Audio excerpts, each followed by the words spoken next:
इसके बाद आगे चलते हैं क्वेश्चन नंबर 34 की तरफ। क्वेश्चन नंबर 34, एक स्मॉल मेटल की प्लेट है, स्मॉल मेटल प्लेट है जिसका वर्क फंक्शन है फाई के बराबर। वर्क फंक्शन कितना है? फाई के बराबर है।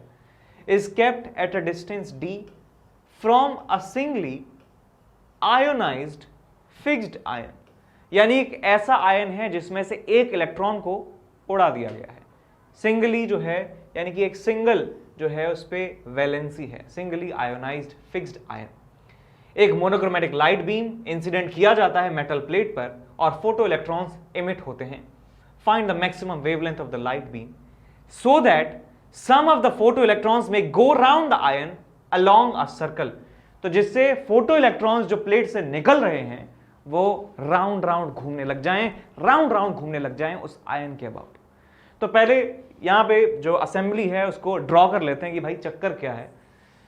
तो यहां पे आप एक मेटल की प्लेट बनाइए। मेटल की प्लेट यहां पे मैंने बना दी है, मेटल की प्लेट, और इस मेटल की प्लेट का वर्क फंक्शन है हमारे पास phi is equal to phi is equal to phi is equal to phi. यहां डिस्टेंस d दूरी पर एक आयन है, मान लीजिए यहां पे हमारा आयन है वो पॉजिटिवली चार्ज है, पॉजिटिव चार्ज है, इसके ऊपर टोटल चार्ज है प्लस ई के बराबर। समझ गए होंगे, एक इलेक्ट्रॉन यदि जाएगा तो प्लस ई के बराबर चार्ज इसके ऊपर आने वाला है। अब हम यहां पे लाइट इंसिडेंट करते हैं, यहां पे फोटॉन्स गिराते हैं, तो यहां से इलेक्ट्रॉन्स निकलते हैं। इलेक्ट्रॉन्स निकलेंगे तो इलेक्ट्रॉन्स की जो काइनेटिक एनर्जी है मैक्सिमम, वो मैं कह सकता हूं किसके बराबर हो सकती है? h c by lambda minus phi के बराबर। ये हमें मिलने वाला है maximum kinetic energy of electrons emitting from this metal plate. अब इसके अबाउट चक्कर काटना है, यहां से निकलना है, चक्कर काटना है, तो वो पॉसिबल कब है? कि जब इलेक्ट्रॉन और इस आयन के बीच में लगने वाला फोर्स, जब इलेक्ट्रॉन और आयन के बीच में लगने वाला फोर्स इसके सेंट्रीपिटल फोर्स के बराबर हो जाए, तो हम कह सकते हैं कि ये इसके सर्कल में घूम सकता है, ये इसके सर्कल में घूम सकता है। तो हम यहां पे कह सकते हैं कि ये इनके बीच में जो अट्रैक्टिव फोर्स है किसके बराबर है? k plus e into minus e divided by D square is equal to m into we square divided by r। d से चला गया d, और यहाँ पे मैग्नीट्यूड की बात कर रहे हैं तो आपको यहाँ से मिलेगा k e square divided by m d का अंडर रूट। ये मिल जाएगा आपको किसकी वैल्यू? v की वैल्यू आपको मिल जाती है, और यहाँ v से मैं वैल्यू यहाँ पे रख दूंगा तो आपको मिलेगा यहाँ पे half into M into we square की वैल्यू यहाँ से रख दीजिए, आपको मिल जाएगा k e square divided by m into D, और ये बन जाएगा आपके पास H C by lambda minus five. तो यहाँ पे लेमडा दिया है, फ्रीक्वेंसी दिया है, एक बार देख लीजिए। मैक्सिमम वेवलेंथ ही निकालना है, मैक्सिमम वेवलेंथ ही निकालना है। अच्छा, मैक्सिमम वेवलेंथ निकालना है, ठीक है। The sum of the photoelectrons may go around the line, तो यहाँ पे आप लिख दीजिए h C by lambda minus of five. तो यहाँ पे एक बार देखिए कि मैक्सिमम वेवलेंथ की यदि बात कर रहे हैं, यहाँ पे देखिए, सॉरी, ये जो हमारे पास है K E square divided by D square is equal to M V square by R है ना, M V square by R है, आर से आर चला गया।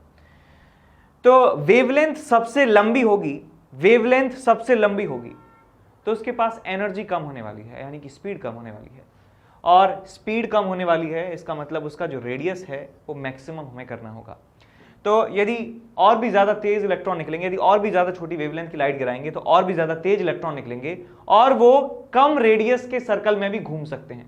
लेकिन हमें क्योंकि मैक्सिमम वेवलेंथ निकालनी है तो मैक्सिमम वेवलेंथ के लिए हमें इसे सबसे बड़े रेडियस के सर्कल में घुमाना होगा, तो इसलिए हमने यहाँ पे इस्तेमाल किया है रेडियस को d के बराबर। रेडियस को d के बराबर इस्तेमाल इसलिए किया है बिकॉज हमें जो है मैक्सिमम रेडियस के सर्कल में इसे घुमा रहे हैं।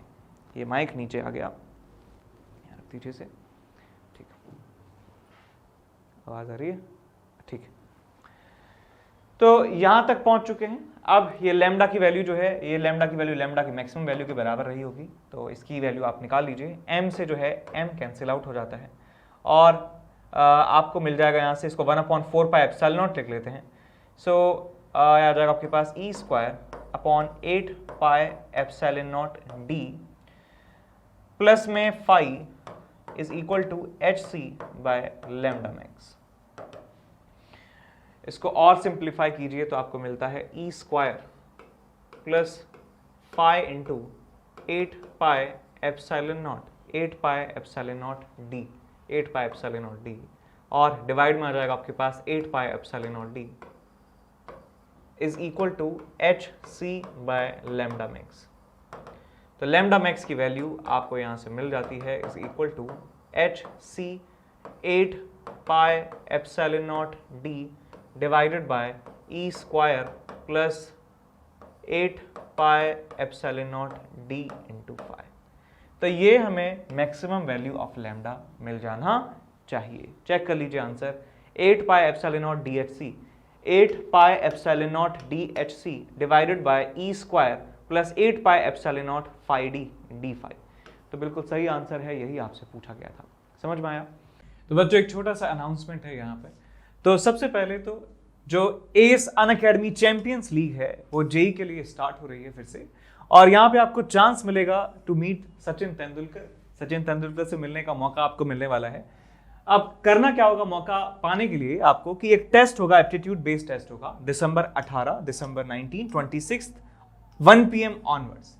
और ये जो टेस्ट है ये फ्री है, आपको बस वेबसाइट पे जाके एनरोल करना है और ये टेस्ट देना है। दूसरा हमारे पास ये है कि अनअकैडमी चैंपियंस लीग, जो ये पहला स्लाइड था जिसमें सचिन तेंदुलकर से मिलने का मौका था, उसमें प्राइजेस भी हैं जो 1 से लेके 10 तक जो रैंक होने वाली हैं उनको 20,000 का प्राइज जो है मिलने वाला है, और 100% तक स्कॉलरशिप भी आपको मिलेगी। और 11 से 30 के लिए 10,000 का कैश प्राइज, और 31 से 50 के लिए 6,000 का कैश प्राइज आपको मिलने वाला है, और साथ में स्कॉलरशिप भी यहाँ पर होने वाली है। और यहाँ पर आप देख चुके हैं कि जो रैंक फर्स्ट है उसके लिए 1 लाख का प्राइज है, और यहाँ पे ये ग्रुप स्टेज के लिए था, है ना, ये ग्रुप स्टेज के लिए था, ये फाइनल्स के लिए है। ये सारे जो हैं प्राइजेस आपको यहाँ पे मिल सकते हैं। तो एप्टीट्यूड टेस्ट के लिए आपको करना है, डेट्स कौन कौन सी हैं, 18, 19, 26 और 1 बजे जो है दोपहर में आपको ये टेस्ट मिलने वाला है। उसके बाद बात करते हैं यहाँ पे कि IIT-JEE के लिए मेगा कॉम्बैट होने वाला है 19 दिसंबर। 19 दिसंबर को ज्यादा दूर नहीं है, 11 AM को ये होने वाला है क्लास 11th, 12th और 13 के लिए। 60 मिनट का पेपर होगा और उसमें सिर्फ और सिर्फ 21 क्वेश्चन आपको मिलने वाले हैं। ठीक है, तो लगभग जो है 3 मिनट से थोड़ा सा कम जो है टाइम आपको मिलेगा, जो सफिशिएंट है सवालों को करने के लिए। और 500 जो लकी पार्टिसिपेंट्स होंगे उनको जो है प्राइज मिल सकते हैं, मैकबुक एयर, आईपैड, सैमसंग का एक फोन और JBL के हेडफोन्स और Amazon के वाउचर्स। उसके बाद हमारा अगला अनाउंसमेंट है कि क्लास 11th का जो है बूट कैंप जो है लग रहा है, और जो बच्चे IIT-JEE 2023 को जो है टारगेट कर रहे हैं उनके लिए होने वाला है। और 12th मूविंग स्टूडेंट्स हैं, और उनमें होगा क्या कि क्लास 11th का जो है वो रिवीजन आपको करवाया जाएगा, और एग्जाम कैसे अटेम्प्ट करना है वो स्ट्रेटेजी आपको यहाँ पे समझाई जाने वाली है, और मोटिवेशनल सेशन जो है वो यहाँ पर होंगे। उसके बाद हमारा अगला अनाउंसमेंट है कि ये जो डे 1 पे जो क्लासेस आपको होने वाली हैं वो यहाँ पे शेड्यूल आपको दिखाया हुआ है कि 9 से 11, 9 से 10, स्क्रीनशॉट ले सकते हैं आप इसका। देखिए ये जो है सारी क्लासेस और आपकी जो टॉप टीचर्स हैं वो यहाँ पे जो है मेंशन है। उसके बाद कुछ बैचेस की अनाउंसमेंट है, तो यहाँ पे देख सकते हैं कि 15 दिसंबर को बैच स्टार्ट हो रहा है। स्ट्राइकर बैच है जो JEE मेन 2020 के एस्पिरेंट्स हैं उनके लिए, JEE मेन और एडवांस दोनों के लिए यहाँ पे रैपिड रिवीजन 2.0 जो है बैच स्टार्ट हो रहा है। और यहाँ पे हमारे पास स्टार्ट हो रहा है excellence batch for class 11th for JEE main and advance 2023। जो बच्चे एग्जाम देंगे, अपना अटेम्प्ट देंगे 2023 में, उनके लिए ये बैच जो है स्टार्ट हो रहा है। यहाँ पे जो है सारे जो टॉप टीचर्स हैं वो आपको पढ़ाने वाले हैं, और बैच स्टार्ट होगा 15 दिसंबर को। तो आप जो है अपने मोबाइल में रिमाइंडर भर लीजिए, 15 दिसंबर को बैच स्टार्ट हो रहा है। यदि आप और आपका या कोई जानने वाला जो है वो 2023 में JEE फोड़ना चाहते हैं तो आप ये बैच ज्वाइन जरूर कीजिए। ठीक है, तो यहाँ पे आप देख सकते हैं कि क्या क्या यहाँ पे होने वाला है बैच के साथ। ठीक है, अब आगे बढ़ते हैं अगले सवाल, क्वेश्चन नंबर 35 की तरफ। क्वेश्चन नंबर 35 कहता है, एक लाइट बीम है जिसका वेवलेंथ है 400 नैनोमीटर। लाइट का वेवलेंथ है 400 nanometer, is incident on a metal plate of work function 2.2 electron volt. तो मैं सबसे पहले यहां पे निकाल लूंगा, प्रोएक्टिव रहते हुए मैं यहां पे निकाल लूंगा कि काइनेटिक एनर्जी मैक्सिमम कितनी हो सकती है जो फोटो इलेक्ट्रॉन निकलेगा, that will be equal to hc by lambda minus of phi naught. यहां से आ जाएगा आपके पास 12400 divide by lambda in angstrom which is 4000। 1240 by 400 भी लिख सकते थे, है ना, जैसे भी आपको याद हो वैसे आप लिख सकते हैं, माइनस ऑफ 2.2। तो ये आपको मिल जाता है कितना, 3.1 माइनस ऑफ 2.2, और ये आपको मिल जाता है 0.9 इलेक्ट्रॉन वोल्ट के बराबर। ये मैक्सिमम काइनेटिक एनर्जी है फोटोन की, फोटो इलेक्ट्रॉन की। अब ये क्या कहते हैं आगे, a particular electron absorbs a photon. एक इलेक्ट्रॉन फोटोन को एब्जॉर्ब कर लेता है और करता है 2 collision before coming out of the metal. अच्छा, तो अब कहा गया है कि ये जो हमारे पास मेटल है बेटा, इस मेटल में जो फ्री इलेक्ट्रॉन्स हैं इनमें से एक इलेक्ट्रॉन फोटोन को एब्जॉर्ब कर लेता है और एब्जॉर्ब करने के बाद 2 बार कोलिजन करता है अपने साथी इलेक्ट्रॉन्स के साथ। Assuming that 10% of the extra energy is lost to the metal in each collision, find the kinetic energy of this electron as it comes out of the metal. तो यहां आपसे कहा गया है कि ये 10% एक्स्ट्रा एनर्जी को लूज कर देता है in the collision to the metal, तो कितनी एनर्जी के साथ ये बाहर आ रहा होगा। तो सबसे पहले तो आपको ये जानना जरूरी है कि एनर्जी जब फोटो इलेक्ट्रिक इफेक्ट होता है तो एनर्जी किस किस फॉर्म में खर्च हो जाती है। तो पहले तो आप ये थ्योरी का पार्ट याद कीजिए कि एनर्जी खर्च कहाँ कहाँ होती है। तो आप समझिए पहले फोटो इलेक्ट्रिक इफेक्ट कैसे होता है। तो ये हमारे पास एक मेटल है और मेटल में हम जानते हैं फ्री इलेक्ट्रॉन्स पूरे मेटल में फ्रीली मूव कर सकते हैं, लेकिन वो इस मेटल की सरफेस को छोड़कर नहीं जा सकते, मेटल की सरफेस को छोड़कर नहीं जा सकते। यदि वो कोशिश भी करते हैं, यदि इलेक्ट्रॉन छोड़ के जाने की कोशिश भी करे, तो यहां पे जो प्रोड्यूस होने वाला पॉजिटिव चार्ज है वो इसको वापस खींच लेता है। तो इलेक्ट्रॉन को बाहर निकालने के लिए हमें एक मिनिमम एनर्जी देनी पड़ती है इलेक्ट्रॉन्स को, जिसे वर्क फंक्शन कहा जाता है। तो work function is the minimum energy to expel the electron from this metal sheet. Metal sheet के अट्रैक्टिव फोर्स से बाहर निकलने के लिए इतना एनर्जी दिया जाना चाहिए। तो ये तो हमारे पास रिजर्व हो गया भैया, कुछ भी हो हमें कोलिजन से कोई मतलब नहीं है, हमें कोलिजन से कोई मतलब नहीं है, हमें तो पॉजिटिव चार्ज यहां पे जो क्रिएट होगा यानी कि मेटल के अट्रैक्टिव फोर्स से हमें बाहर निकलने के लिए इतना एनर्जी चाहिए, इतना एनर्जी चाहिए ही चाहिए। जैसे मान लीजिए आपकी आप एक लंबी मैराथन पर जा रहे हैं, आप जा रहे हैं, सुबह सुबह मोटिवेशन हुआ कि यार अब तो 5 किलोमीटर दौड़ना ही है। अब 5 किलोमीटर दौड़ तो लिए, लेकिन सीढ़ी चढ़ने तक, वापस घर तक आ गया 5 किलोमीटर दौड़ के।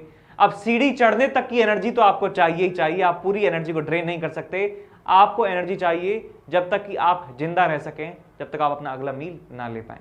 तो एक थोड़ा सा रिजर्व एनर्जी जो है हमें चाहिए होता है, तो वो किसके बराबर है, फाई नॉट के बराबर है।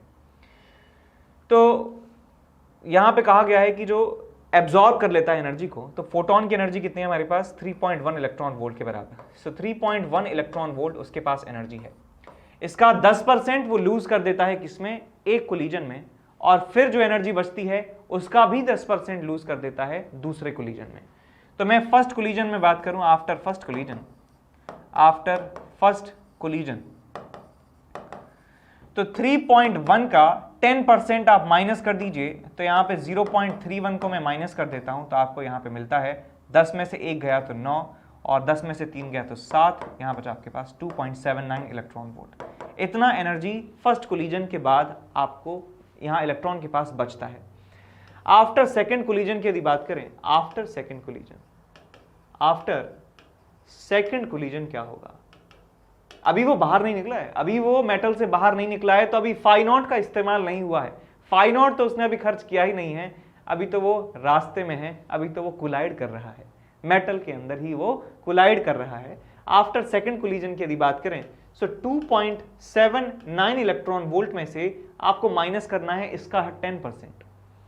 या 0.9 से मल्टीप्लाई कर सकते हैं, जैसी भी आपकी इच्छा हो।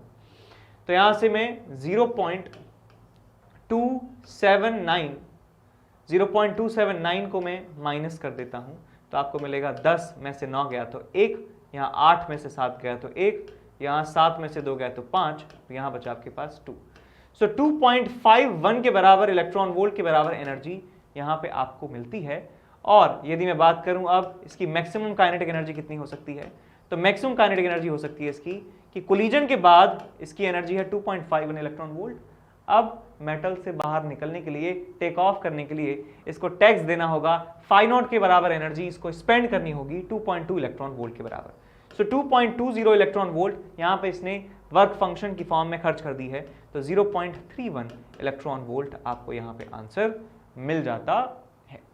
0.31 इलेक्ट्रॉन वोल्ट के बराबर आंसर आपको मिल जाता है। ठीक है, तो पहले वाले पार्ट का आंसर आ गया 0.31 इलेक्ट्रॉन वोल्ट। आगे ठीक है, पहला पार्ट का आंसर सही है। अब बी पार्ट की तरफ देखते हैं क्या कहा गया है। Under the same assumptions find the maximum number of collision that electron can suffer before it becomes unable to come out of the metal. तो ये कह रहे हैं कि कितने कोलिजन ये कर सकता है total before it is unable to come out of the metal, यानी कि ये इतना एनर्जी लूज कर दे कि भाई वो बाहर ही ना आ सके। इसका मतलब वर्क फंक्शन से एनर्जी कम कितने कोलिजन के बाद हो जाएगी, वर्क फंक्शन से कम कितने कोलिजन के बाद एनर्जी हो जाने वाली है। तो यहां पे आप देखिए 2 कोलिजन तो हो चुके हैं, हमारे 2 कोलिजन तो हो चुके हैं। अब बात करते हैं यहां पे आफ्टर थर्ड कोलिजन। अभी 2 कोलिजन तो हो चुके हैं, तीसरे कोलिजन की जान है इसमें अभी।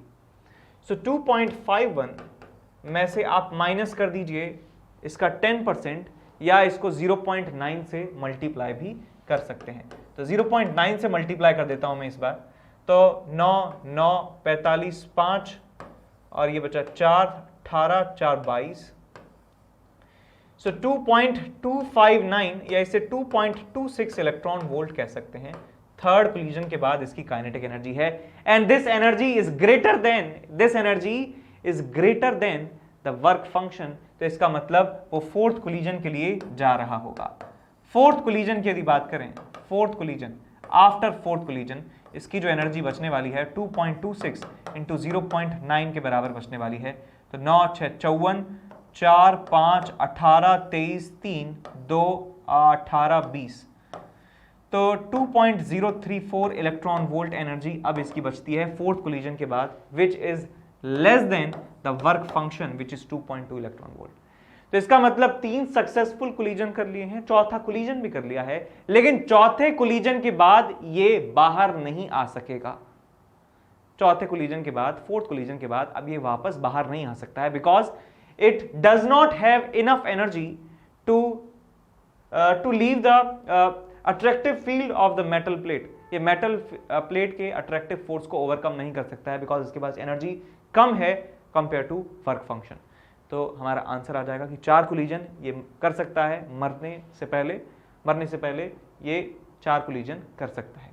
ठीक है, तो आंसर आ जाएगा हमारे पास 4 कोलिजन के बराबर। ठीक,